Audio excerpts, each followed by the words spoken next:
Fedha inaongozwa na kanuni, na kanuni hizi zinaweza zikakusababisha upate fedha nyingi, upoteze au uongeze na zile ambazo unazo. Watu wengi sana wamekuwa wakitumia fedha bila kujua kwamba kuna kanuni zinazoongoza matumizi ya fedha na unaweza ukazizalisha. Na ubaya ni kwamba usipozijua kanuni za kifedha, fedha itakukimbia. Lakini wale wanaozijua kanuni wanaweza kuifanya fedha iongezeke katika maisha yao. Na leo ningependa nikufundishe kanuni 3 muhimu za msingi zinazohusiana na mambo ya fedha ambazo zinaweza kukusaidia kuzalisha pesa nyingi mwaka huu katika shughuli ambayo unaifanya. Kanuni ya kwanza imetokana na mtu mmoja anaitwa Mike Phillips. Mike Phillips ni American banker, ni mtu ambaye alikuwa anahusika na mambo ya benki kule nchini Marekani. Na mwaka 1977 alichapisha kitabu chake kidogo kinaitwa 7 Laws of Money au kanuni 7 za pesa. Lakini katika kanuni 7 za pesa alizozitoa, kanuni moja msingi ambayo alielezea inaitwa passion. Anasema fedha inaongezeka kwa mtu ambaye anafanya kitu ambacho yuko nacho passionate. Na hii inaungana kabisa na kitabu alichokiandika Dangote katika kanuni 10 za pesa za Dangote. Kanuni yake ya kwanza pia aliita ni passion. Kwa maneno mengine, uwezo ukatengeneza pesa nyingi kama unachokifanya sio passion yako. Passion maana yake ni kitu ambacho unakipenda kiwango ambacho unaweza kukifanya hata kama sasa hivi akikuletea matokeo, lakini kuna siku kitakuzalishia matokeo ambayo unayataka. Kwa hiyo ili kujua kama utakuja kufanikiwa kifedha kwa kiwango kikubwa sana, unachotakiwa kuangalia na kujiuliza ni kwamba je, ninachofanya sasa hivi ni passion yangu? Ni kitu ambacho nakipenda sana, au nimelazimishwa na mazingira na matukio fulani fulani ndio nimejikuta nimekifanya? Watu wote ambao wamefika mbali katika maisha yao hasa kifedha ni watu ambao wanafanya vitu ambavyo wanavipenda. Kwa kanuni ya kwanza ya Mike Phillips inasema zingatia kufanya kitu ambacho una passion nacho na si vinginevyo.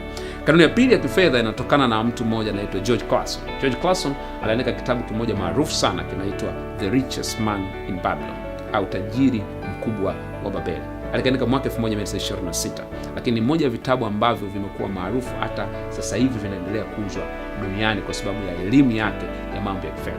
Katika kitabu chake alielezea kanuni 5 alizoziita kanuni 5 za dhahabu, ambazo akimaanisha ni fedha kwa sasa hivi, kwa sababu dhahabu ilikuwa inatumika kama fedha huko nyuma.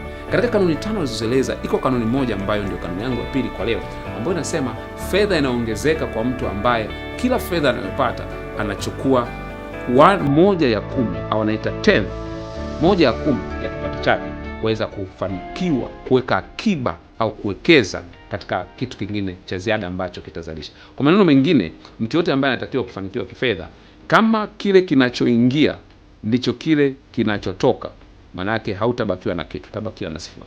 Kwa hiyo maana yake ni kwamba ili ufanikiwe lazima angalau 1/10 ya kile unachokipata iwe ni sehemu ya akiba au uwekezaji wako. Kwa maneno mengine, uwezo wako wa kutunza kiasi fulani cha fedha katika ile inayopita mikononi mwako ndicho kitakachojulisha kesho utafanikiwa kifedha kiasi gani. Ukiona unashindwa kuweka akiba na kuwekeza kwa kiwango ulichonacho, au utafika mbali. Na hii haijalishi wewe unapata pesa kiasi gani, kwa kiwango ulichonacho ndicho unachotakiwa kufanya. Siku zote kumbuka, utajiri sio matokeo ya kupata pesa nyingi. Utajiri ni matokeo ya kubakiza kiwango fulani katika pesa ambayo inapita mkononi mwako.